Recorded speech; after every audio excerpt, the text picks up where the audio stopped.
بسم الله الرحمن الرحیم. با سلام و درود خدمت همه شما بینندگان و شنوندگان خوب شبکه جهانی کلمه. تا یک ساعت آینده با برنامه سیمای بلوچستان در خدمت شما نازنینان خواهیم بود. در همین ابتدای برنامه اعلام بکنم که شما از طریق واتساپ میتونید در رابطه با موضوع برنامه که در این قسمت سعی کردیم به عکس العمل‌های مردم بلوچستان در رابطه با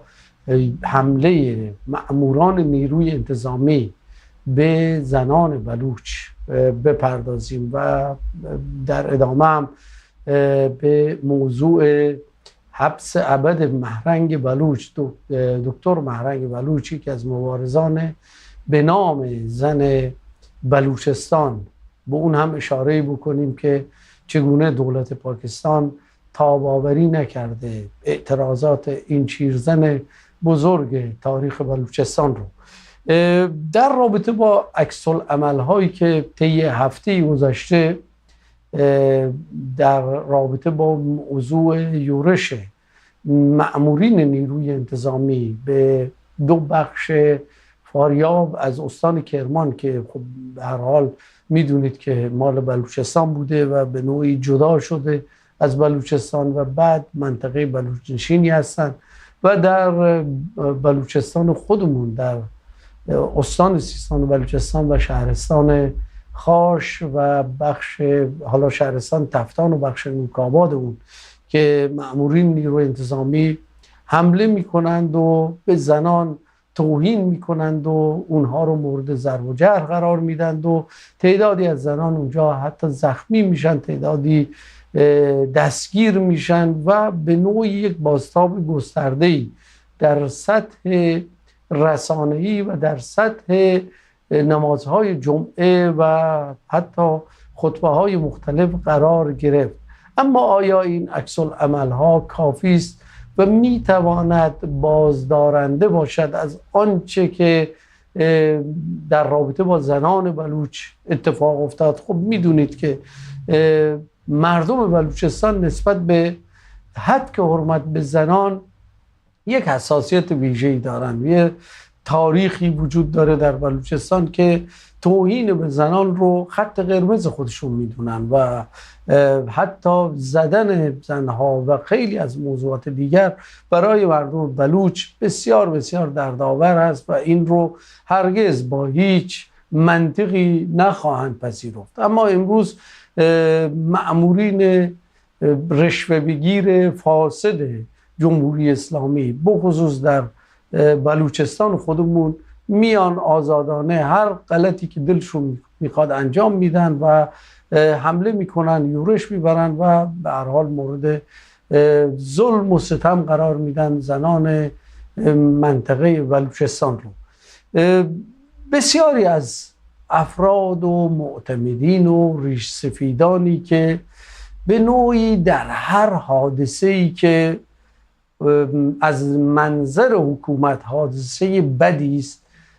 سینه سپر میکنن، شکم خودشون رو جلو میندازن و شروع میکنن به گرفتن ویدیو فیلم و اصرار میکنن که ویدیو فیلم اونها پخش بشه، وایرال بشه که به نوعی وابستگی و سرسپردگی خودشون رو بیشتر نشون بدن.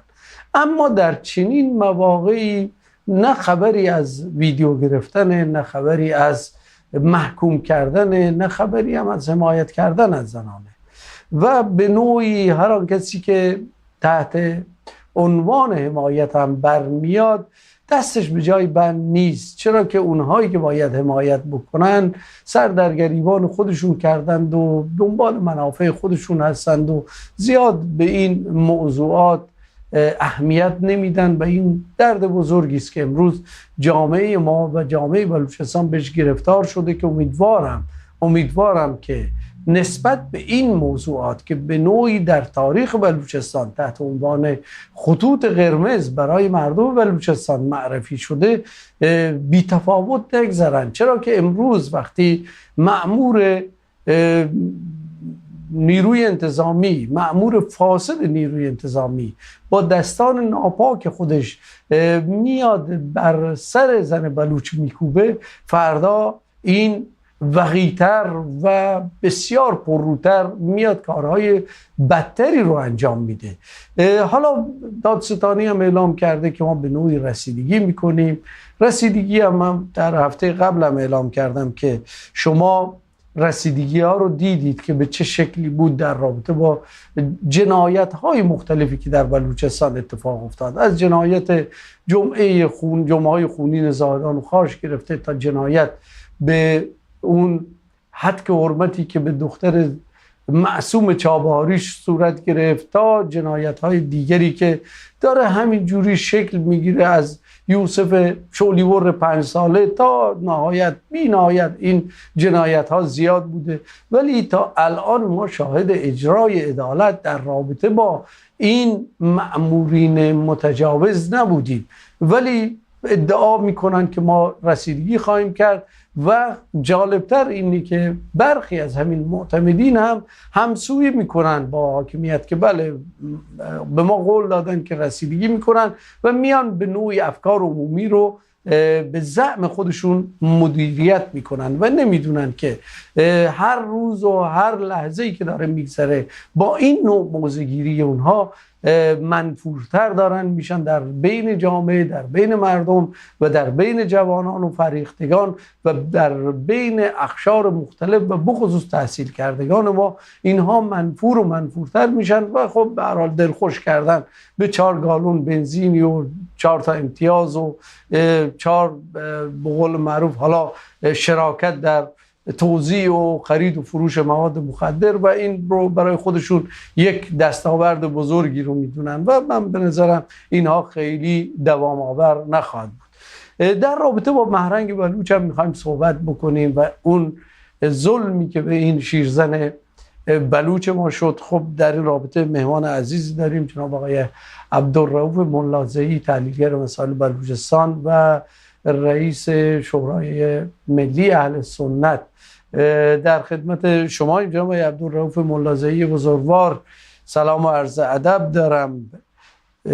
جنایتی که اتفاق افتاد بر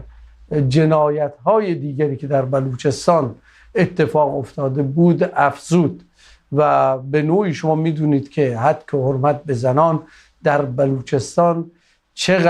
چقدر میتونه دردناک باشه برای مردم و به نوعی تحت عنوان خط قرمز در اون مناطق معرفی شده. عکس العمل‌هایی رو دیدیم. اولا نظر شما رو در رابطه با این عکس العمل‌ها، آیا اینها کافی بود و میتونه عامل بازدارنده باشه و جلوگیری بکنه از دیگر جنایت هایی که در سر این مأمورین به هر حال فاسد جمهوری اسلامی وجود داره؟ سلام عرض میکنم خدمت شما حسین جان و همچنین خدمت بینندگان گرامی سیمای بلوچستان. بله، ما هر روز که از این روزها میگذرد یکی پس از دیگری حرمتها و خط قرمزها در بلوچستان شکسته می شود. کشتارها و تیراندازیها به جای خود و اعدامها به جای خود، زندانها به جای خود که در بلوچستان دیگر عادی شده است و این کشتارها و تیراندازی هایی که در جاده می شود و همچنین حرمت زن بلوچ که در زمان گذشته، زمانی که سردار حسین خان در بنپور بود، به زنی تعدی شده بود در خاش. تمام اون مناطق در واقع همبسته بلوچستان که چه در سراوان بگیری، سرحد بگیری، سرباز بگیری و از طرف نیکشهر و باهوکلات بگیری، لاشار بگیری، ایران شهر و پهره با هم شدند و در مقابل اون لشکر قاجار ایستادند که یک سربازی بی حرمتی کرده بود به اون زن بلوچ در خاش. و امروز ما این داستانها رو میشنویم که نه برای مرد بلوچ، نه برای جوان بلوچ، نه برای دختر بلوچ و نه برای مادر بلوچ هیچ حرمتی قائل نیست این حکومت و یکی پس از دیگری این حرمت ها شکسته میشه. دیروز حرمت ماهو بلوچ در چابهار و همچنین پریروز دیدیم که مادر در واقع اون کودک شهلیبر در ایران شهر به رگبار بسته شد و جنین در بطن مادر کشته شد در اون تیراندازی و خود مادر هم مجروح شد، باز هم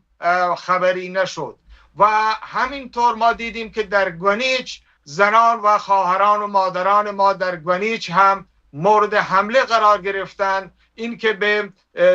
ظن و گمان اونها که اسرائیل در اونجا لانه کرده یا اسرائیل به اونجا اومده یا عواملش اونجا اومدن و زنان گونیچ رو به رگبار بستن. و میشنویم امروز که در تفتان همینطور بیبنور و بسیاری از اونهایی که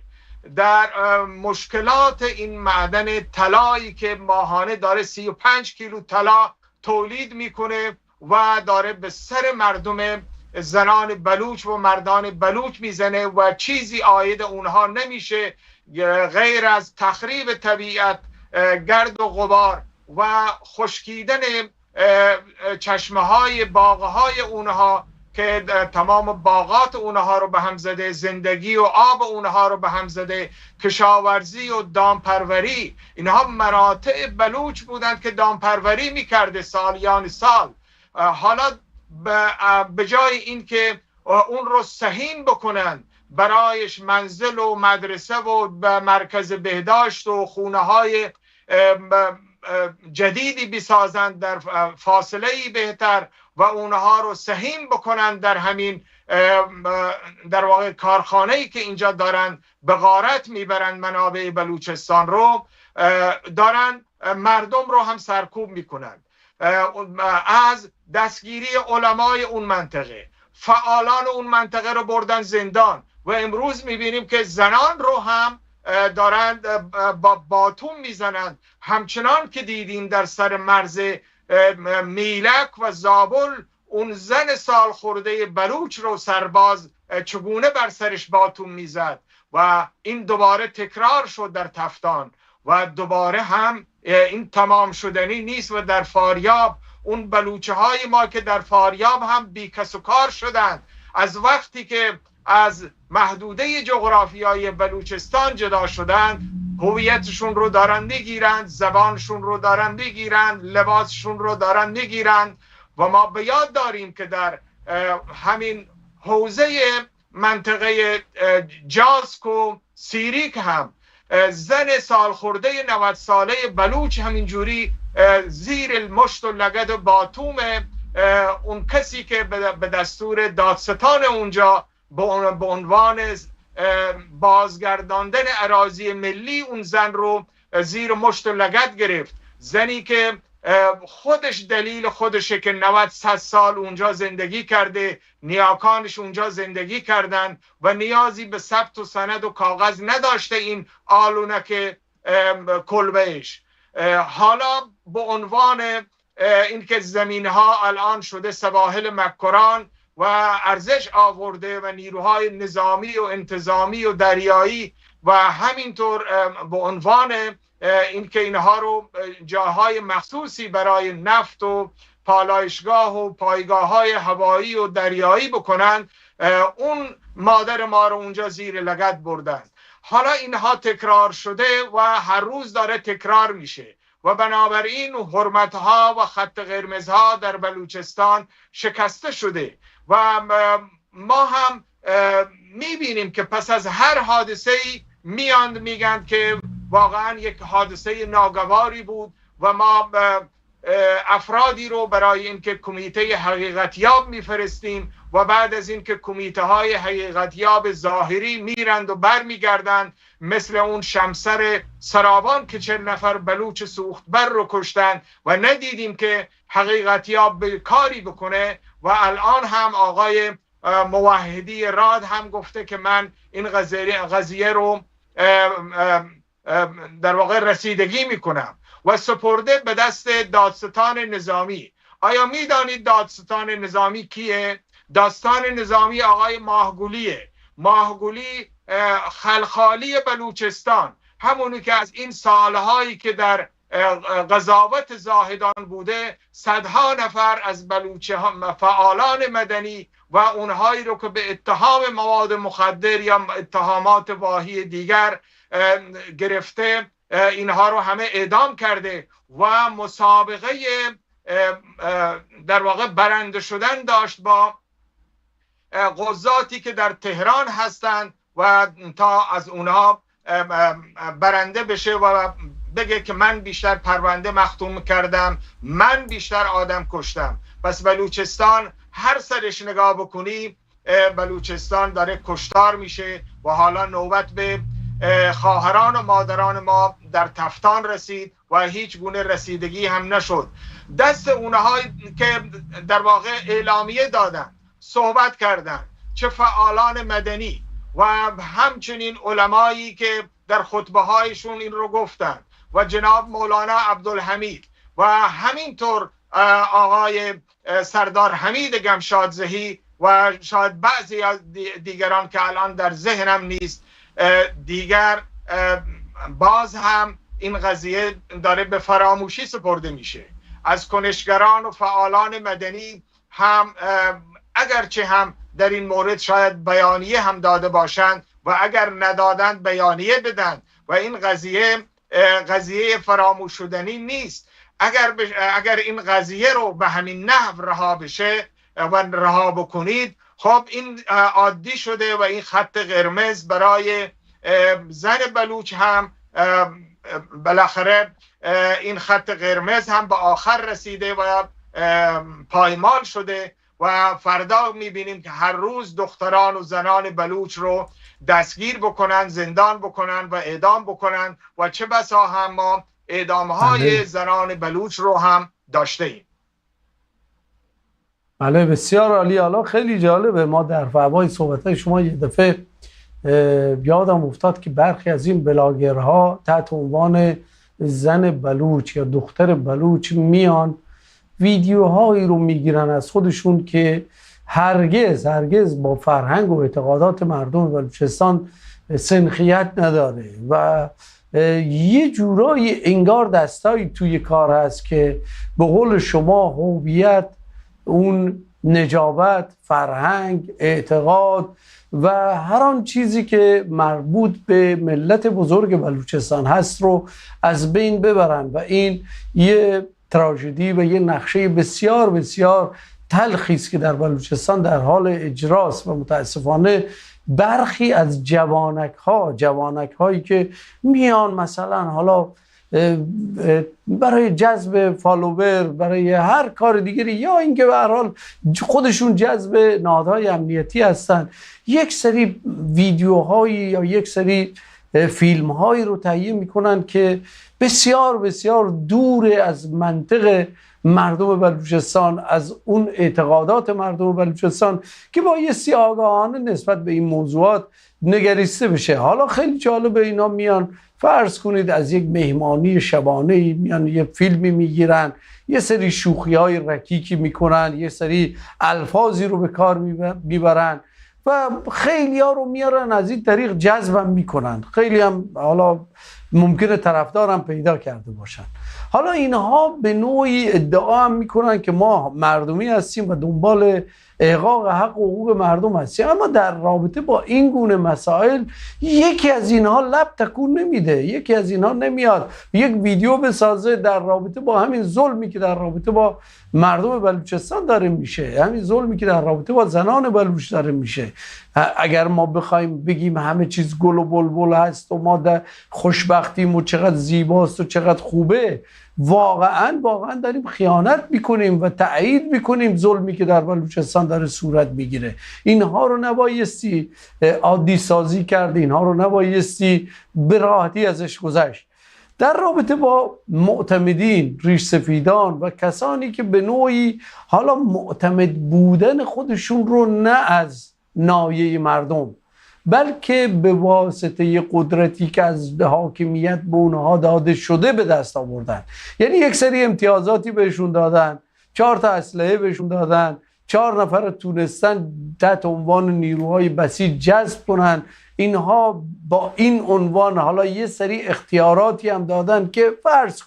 کنید یکی رو برای گواهینامه میگیرن، یکی رو برای یه مسئله درگیری میگیرن، این بتونه وساطت بکنه بین حاکمیت و مردم و بره این رو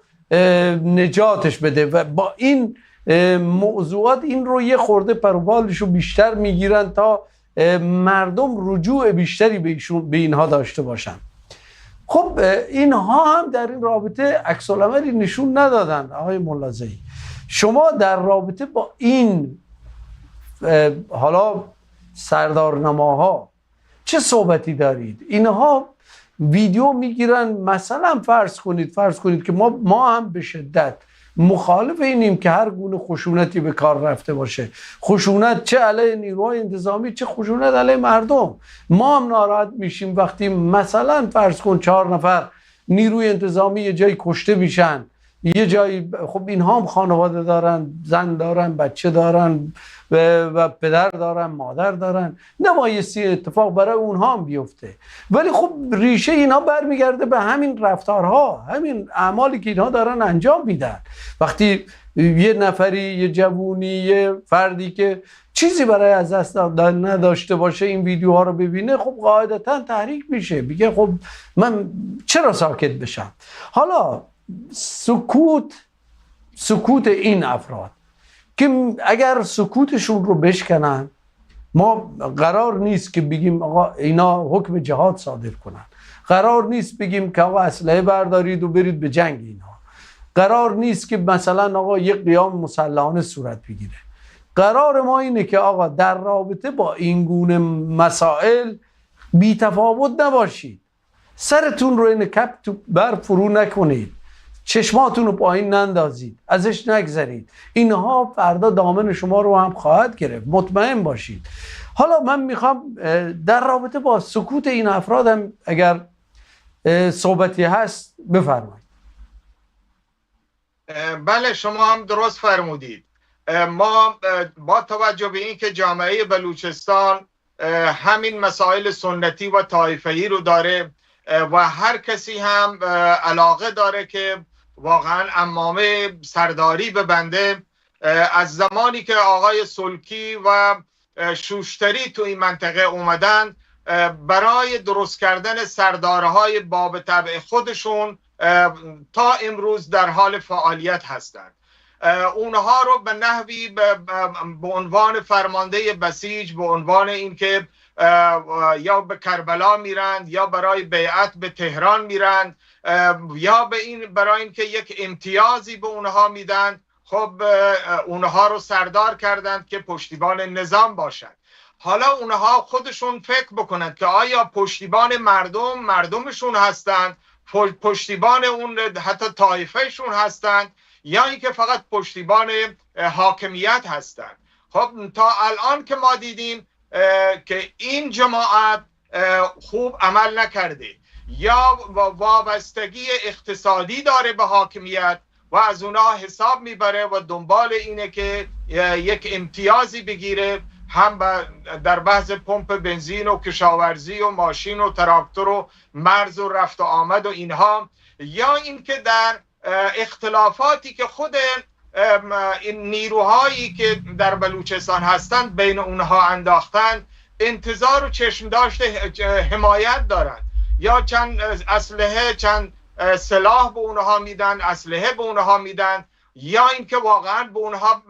پول و امتیاز میدن، یا اینکه واقعا اونها یک نقطه ضعفی دارند که خاموشند. ما تا الان این مسائلی که پیش اومده در بلوچستان ندیدیم این همه سردار و این همه ریش سفید وجود داره اونجا قضیه ای رو به انجام رسانده باشه در بحث این ظلمه هایی که در بلوچستان میشه، اعدام ها، کشتار ها، زندان ها، این تیراندازی هایی که در جاده ها میشه، مسئله سوختبری، مسئله همین مسئله گونیج، مسئله الان تفتان، اینها جلو نمیان و با چند روز همه مسائل رو فراموش میکنند ولی نمیدونند که این در حافظه تاریخی مردم بلوچستان میمونه و دیگر بلوچستان باید از این مرحله باید گذر بکنه. وقتی که سردارها و معتمدین کارایی نداشته باشند، خب پس به چه کار میان؟ اجازه بدن جوانان با توجه به این وضعیتی که الان اومده، هزاران جوان تحصیل کرده و دانشگاهی و حتی پسران همون ریشسفیدان و معتمدان الان دکتر و فوق لیسانس در زمینه جامعه شناسی، روانشناسی، مردم شناسی و دیگر رشته ها هستن، بهتر میتونن این مسائل رو با همکاری دیگر طوایف و دیگر جوانان یا به صورت سازماندهی در احزاب و همچنین در جمعیت‌های فعالیت‌های مدنی میتوانند این مشکلات رو در بلوچستان حل بکنند. ما میدونیم که دسته‌های پشت پرده هست که نمیذارند که این اتحادی وجود بیاد و اونها رو به جان هم میندازند که این به جان هم انداختن به نفع اونهاست. ولی اینو دیگه جوانان و تحصیل کردگان و همه فهمیدن که معتمدین ما کارایی ندارن، ریش سفیدان ما، سرداران ما کارایی ندارن. بحث‌هایی مثل جمعه خونین پیش میاد، میبینیم که اونها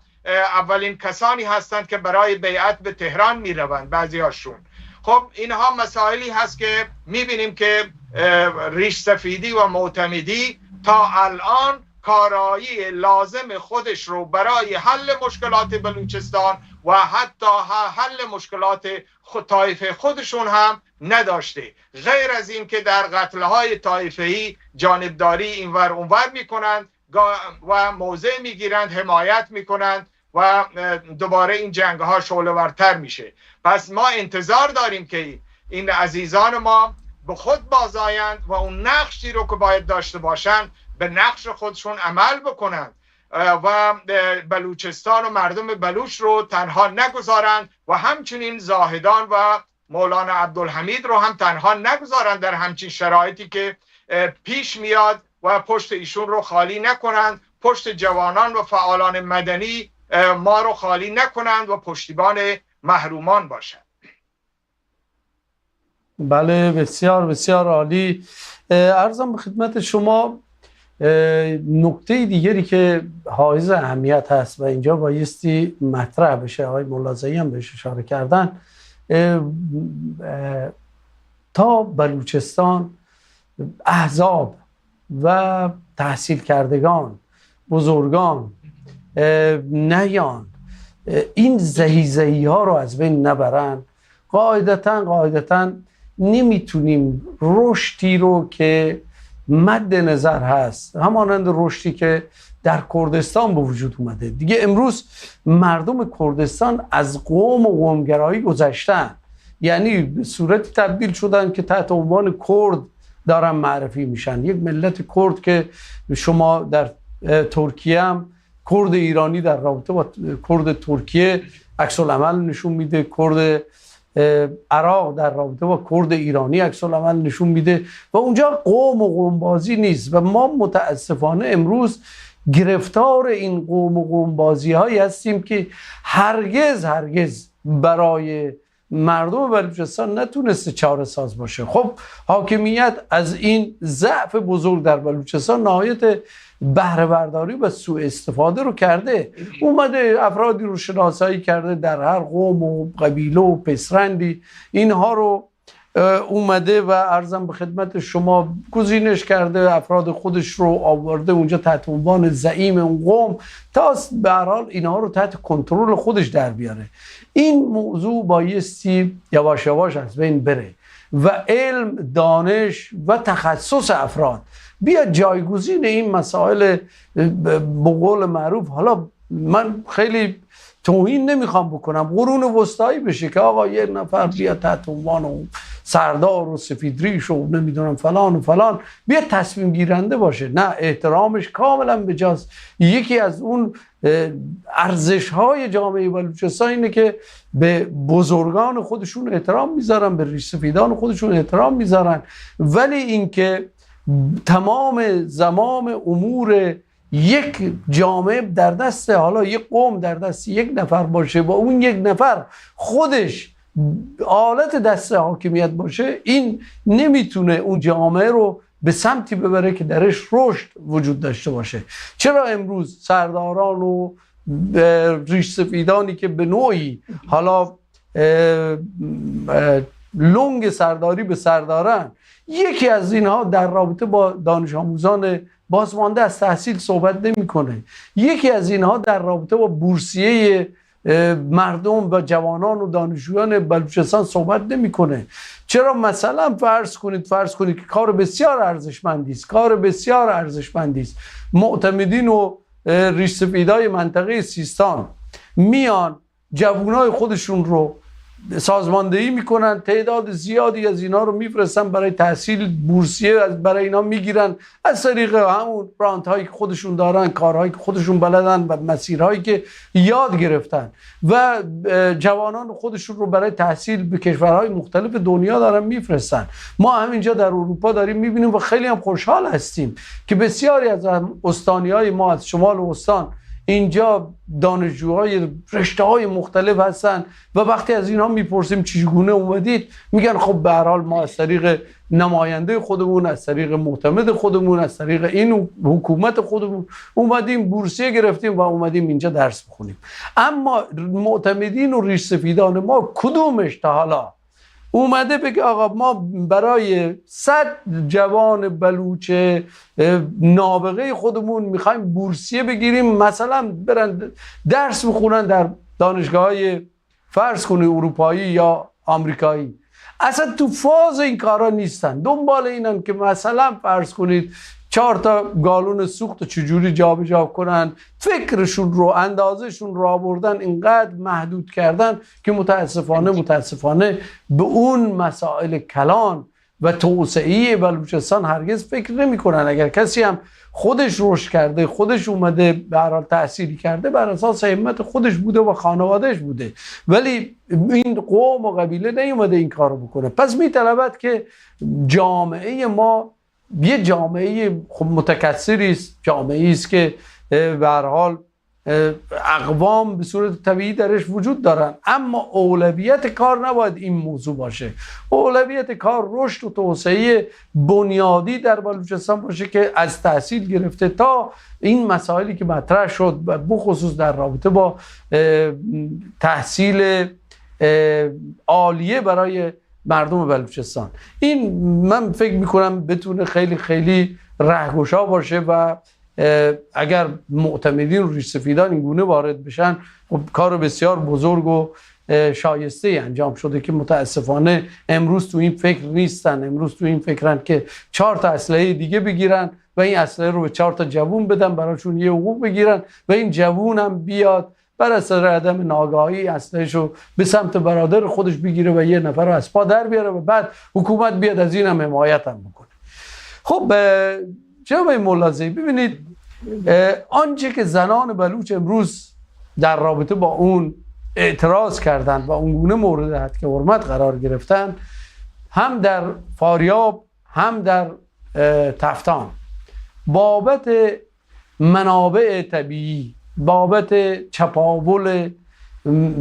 اون ثروت‌های ملی منطقه، بابت آلودگی محیط زیست، بابت خشک شدن قنوات، بابت سمومی که در فضای اون منطقه داره منتشر میشه، بابت بیماری هایی که قاعدتاً به امروز یا فردا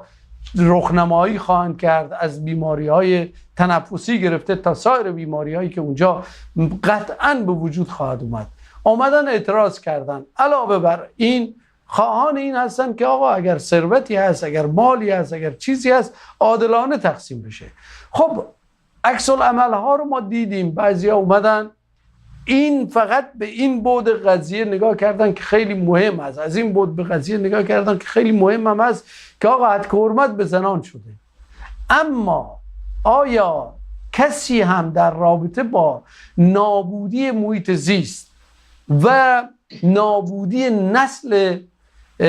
اون مردم در اون منطقه و بیماری ها و نابودی دام ها، احشام و قنوات کسی صحبت کرده که اگر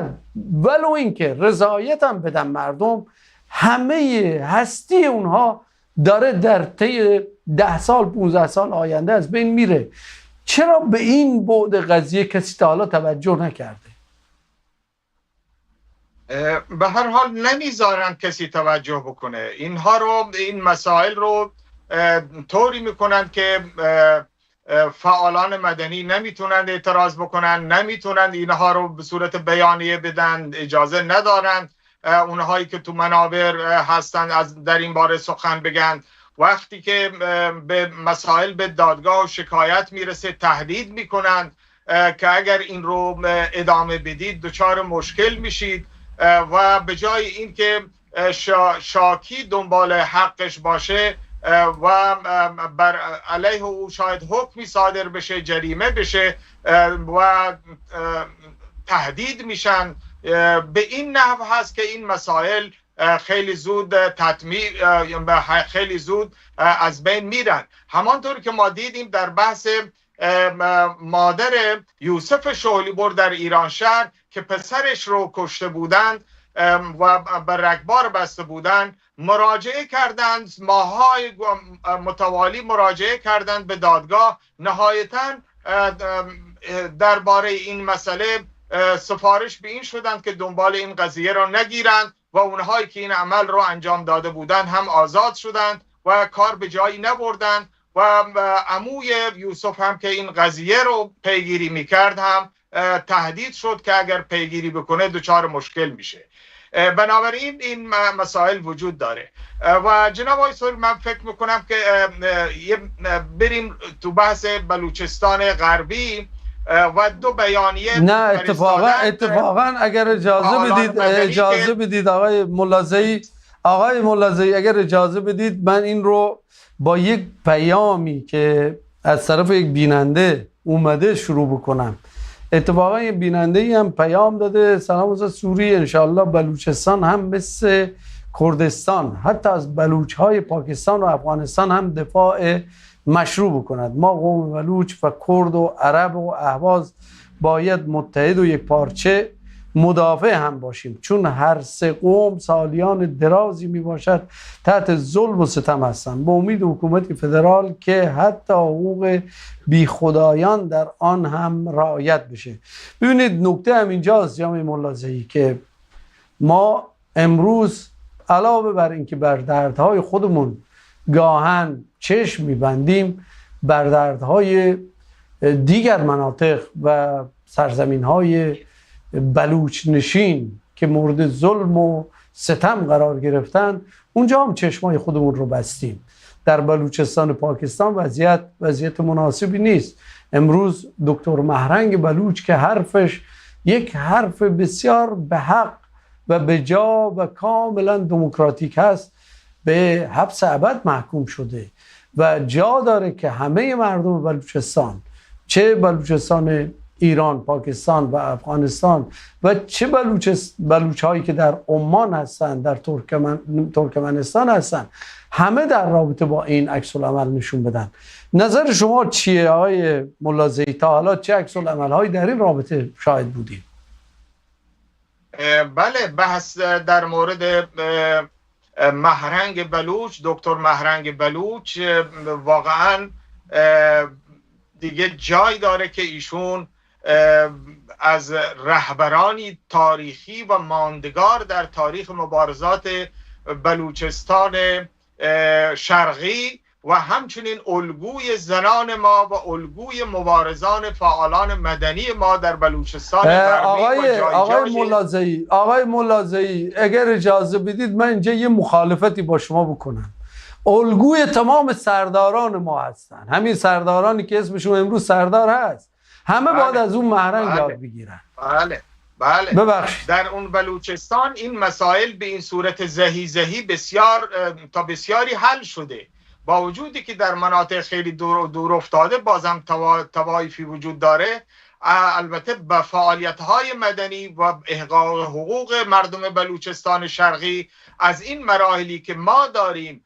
و ریش سفیدان زیاد دست و پاگیر هستن و هیچ کاری نمی کنند و همچنین اون ظلم و ستمی که حکومت مرکزی داره میکنه و اجازه نمیده فعالان مدنی ما آزادی بیان داشته باشند برای احقاق حقوق مردم بلوچستان. خب ما این رو به روشنی میبینیم که الان دادگاه پاکستان ضد تروریستی کویته برای کنشگران و فعالان مدنی ما و بخصوص رهبر جنبش بلوچ یک جهتی کمیتی بانک دکتر مهرنگ و دیگر همکاران و همرزمان او و از جمله شاهجی یک حکم باور نکردنی صادر کرده، حکم حبس ابد. خب ایشون چه کار کرده؟ ایشون یک جنبش مدنی رو داره رهبری میکنه. سالهای پیش به خاطر اون ناپدید شدگان در حدود 30-40 هزار نفر از جوانان بلوچ ناپدید شده. اینها نه زندانند نه بالاخره آزاد شدند، اصلا خبری از اینها نیست. اینها هوشیارانه تشکیل یک همچنین جنبشی رو دادند و راهپیمایی هایی کردند از تربت تا اسلام آباد و همچنین یک اجتماع های میلیونی رو ترتیب دادن در سراسر بلوچستان و حتی در اسلام آباد هم به تحسن رفتن و این دولت پاکستان رو به لرزه در آورد و کاری کرد گاندیگونه و ماندلاگونه که و همینطور هم هست که دکتر مهرنگ از این رهبران کمتر نیست و هر آنچه که در زندان هر روز اضافه بماند در زندان، ایشون پخته تر و آماده تر و مصمم تر برای ادامه مبارزه و برای احقاق حقوق بلوچستان شرقی و غربی خواهد بود و الان با یک حکم باور نکردنی در یک دادگاه بیدادگاهی که در اونجا آیین دادرسی هم رعایت نمیشه و وکلای تعیینی هم نمیدن که اونها وکیل بگیرن برای خودشون، با وجودی که بسیاری از وکلای زبردست هم اعلام کرده بودند که پرونده ها رو به دست بگیرن و حتی اینها از ترس اینها رو شاید به دادگاه نمیبرند و غیابی این حکمهای حبس ابد رو دارن میدن برای دکتر مهرنگ و برای شاهجی و برای دیگر همرزمان و حکمهای دیگری دادند و این باعث شده که در سراسر بلوچستان شرقی و بلوچستان غربی و جاهای دیگری که بلوچه ها هستند و اونهایی که پیگیر مسائل حقوق بشری هستند، رهبران اروپا و همچنین سازمان های حقوق بشری در اروپا و غرب پیگیر این قضیه هستند که یه همچنین حکم ناعادلانه‌ای در مورد مهرنگ بلوچ صادر شده و برای این منوال هست که ما میبینیم که در واتساپ ها و فضای مجازی بیانی های بسیاری صادر شده و جمع ملاحظه‌ای. من عذر میخوام، حالا این واتساپ ها یا فضای مجازی من فکر میکنم با توجه به اینکه خب زبانش گویشش به زبان خودمونه شاید خیلی مورد توجه بین المللی قرار نگیره. کنشگران سیاسی چه اقداماتی در رابطه با بیان این آلام و دردها، چه در بلوچستان خودمون چه در بلوچستان پاکستان و در رابطه با همین موضوع دکتر مهرنگ بلوچ که به نوعی بایستی بگیم که ایشون واقعا یک زعیم عالی قدره در بلوچستان، در همه بلوچستان، همونطور که مولانا عبدالحمید در بلوچستان غربی دارای یک احترام وصف ناپذیری است. دکتر مهرنگ بلوچستان در بلوچستان شرقی نیز همین احترام رو به خودش جلب کرده و همه مردم بلوچستان به نوعی ایشون رو می ستایند و نگاهی هم نمی کنن که ایشون یک زن شجاعست و یه برحال زنه و این رو با همین شمایل و با همین وصفی که داره پذیرفتن. حالا واکنش این کنشگران سیاسی در رابطه با این دستگیری که بتونه تأثیر بین المللی خودش رو بذاره چگونه بوده؟ بله، اولا که ما دیدیم که امروز مولانا عبدالحمید هم به این قضیه پرداخت و و خواستار آزادی دکتر محرنگ شد و از این بی‌عدالتی هم انتقاد کرد. و همینطور کنشگران و فعالان مدنی ما در بلوچستان غربی یک بیانیه صادر کردند، بیانیه اعتراضی که این تا الان به دست نهادهای بین المللی و حقوق بشری رسیده و 180 نفر از فعالان مدنی و کنشگران این رو امضا کردند و ما اسامی رو نمیتونیم بخوانیم که وقت نیست، ولی این بیانیه اعتراضی رو میخونم و بعد هم یک بیانیه دیگری که احزاب بلوچ در اروپا صادر کردن اون رو هم اجازه میخوام که قرائت بکنم. بیانیه اعتراضی به صدور حکم حبس ابد برای دکتر محرنگ بلوچ و دیگر رهبران بلوچ یک جهتی کمیتی.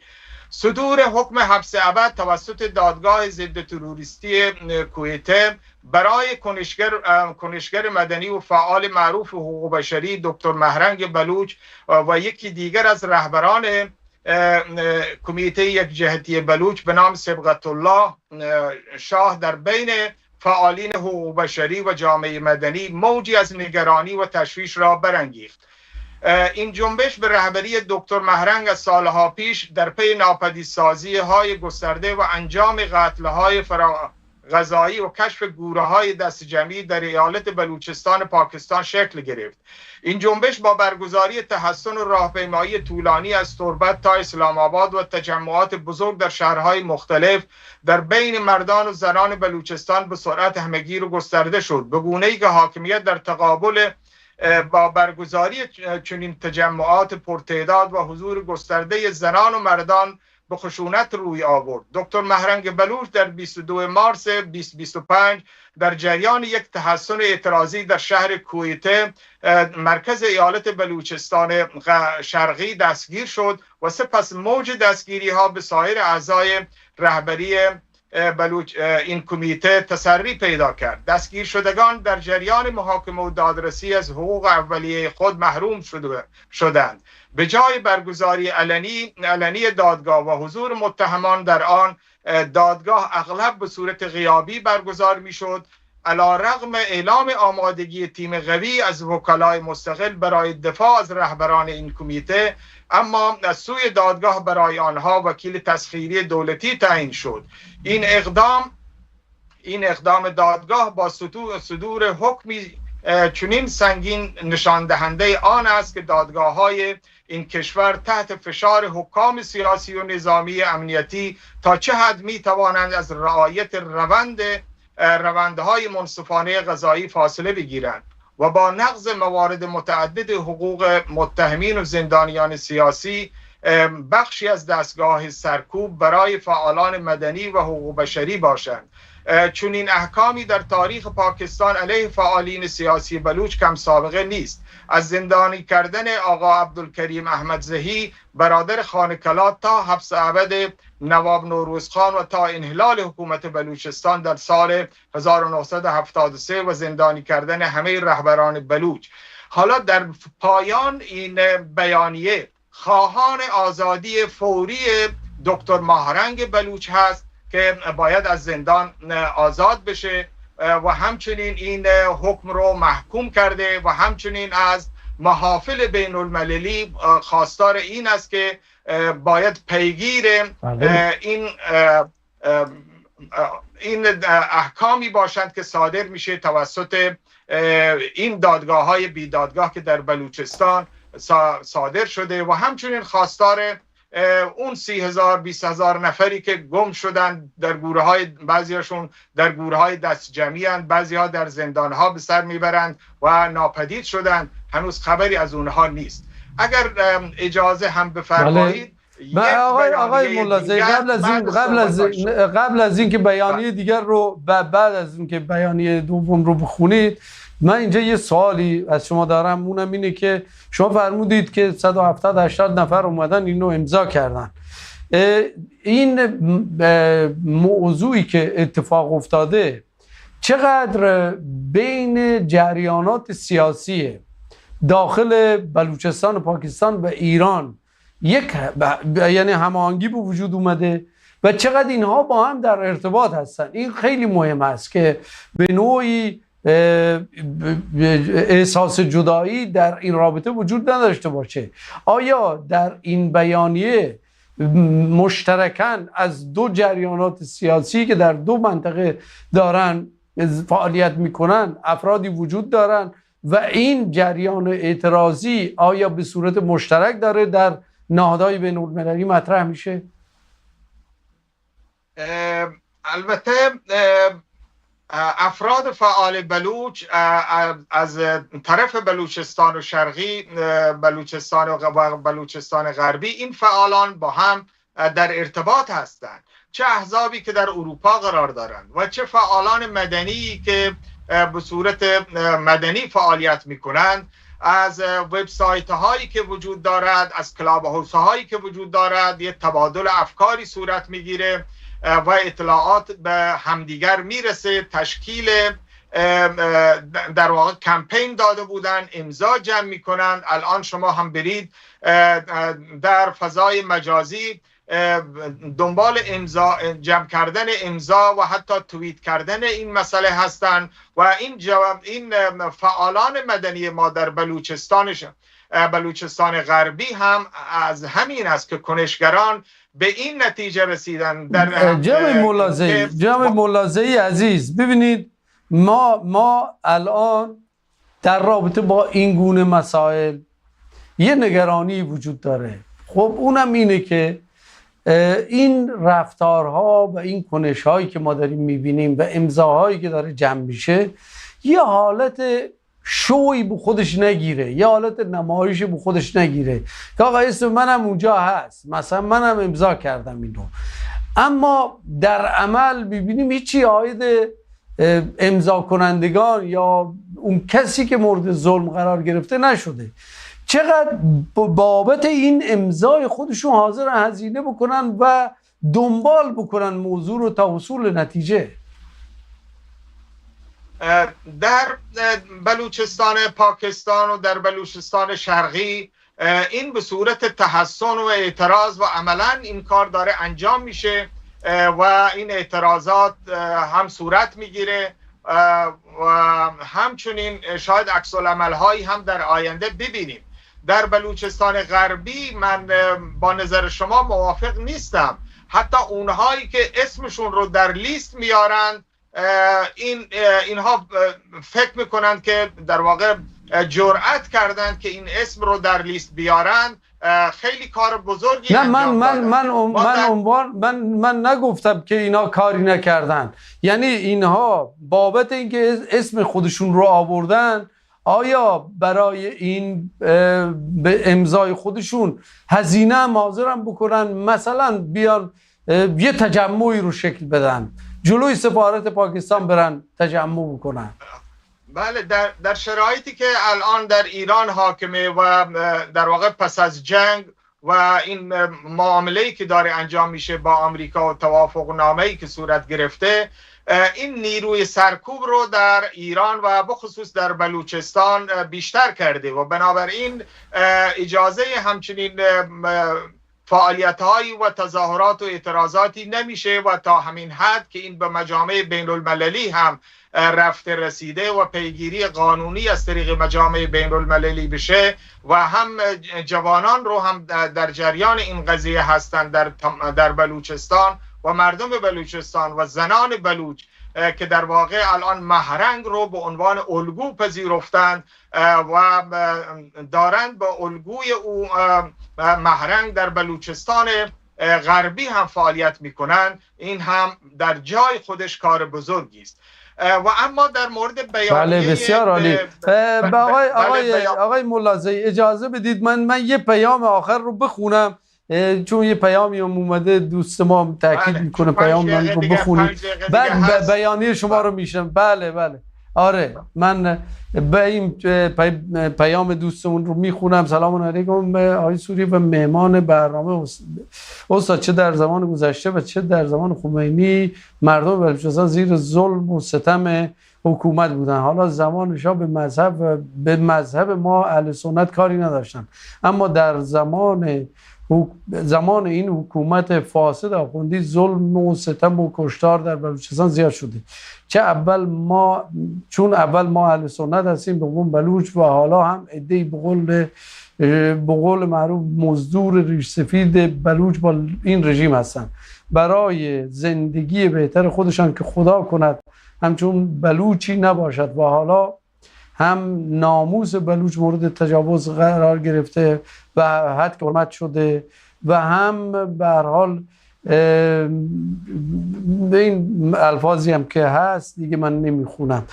آقای ملازی سریع اگر 3 دقیقه وقت دارید. بله. بیانیه شورای همبستگی بلوچستان و جمعی از احزاب و نیروهای سیاسی بلوچستان غربی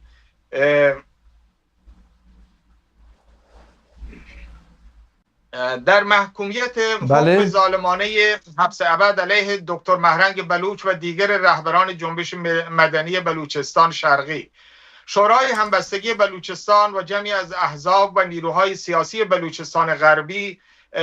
صدور حکم سنگین حبس ابد علیه دکتر مهرنگ بلوچ و دیگر فعالان جنبش مدنی بلوچستان شرقی را که از سوی دادگاه ویژه پاکستان صادر شده با شدیدترین عبارات محکوم می‌کنند و آن را اقدامی سیاسی غیرعادلانه و در تضاد آشکار با اصول دادرسی عادلانه حقوق بشر و آزادی‌های بنیادین می‌دانند. دکتر مهرنگ بلوچ به عنوان یک زن بلوچ پزشک و فعال مدنی با شجاعت، درایت و پایبندی به مبارزه مسالمت‌آمیز توانست یکی از گسترده ترین جنبش های دادخواهی تاریخ معاصر بلوچستان را رهبری کند. جنبش بلوچ یک جهتی کمیته با هدف دادخواهی خانواده های قربانیان، اعتراض به ناپدیدسازی های قهری، قتل های فراغذایی و دفاع از کرامت انسانی مردم بلوچستان شکل گرفت و به یکی از مهمترین حرکت‌های مدنی در 8 دهه گذشته تبدیل شد. مطابق گزارش‌های منتشر شده از سوی نهادهای حقوق بشری، هزاران خانواده بلوچ سالهاست در جستجوی عزیزان ناپدید شده خود هستند. دکتر مهرنگ و همراهانش صدای این خانواده ها را به گوش افکار عمومی رساند و خواستار روشن شدن سرنوشت قربانیان و پایان دادن به نقض حقوق بشر شدند. محاکمه و صدور حکم حبس ابد برای دکتر مهرنگ بلوچ و همکارانش، آن هم در شرایطی که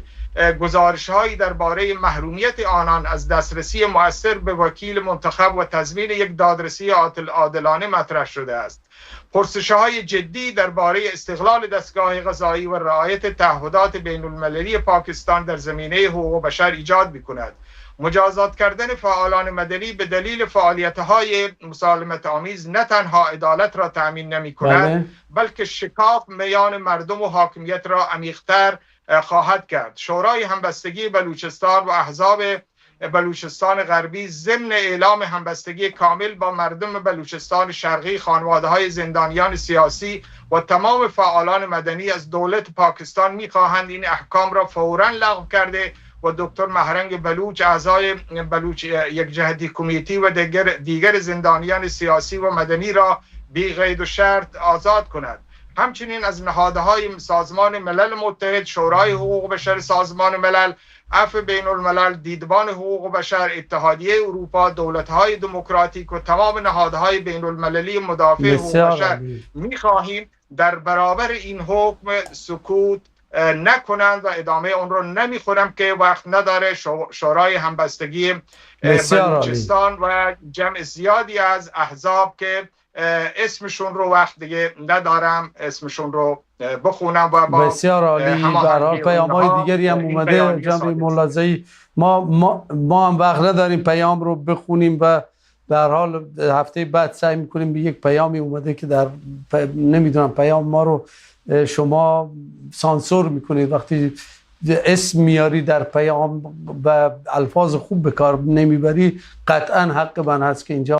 اسم افراد رو نیارم در پیام خودم. با درود به ملت شریف ایران و روزهای خوش و تشکر از جناب آقای ملازی. یا حق، خداحافظ.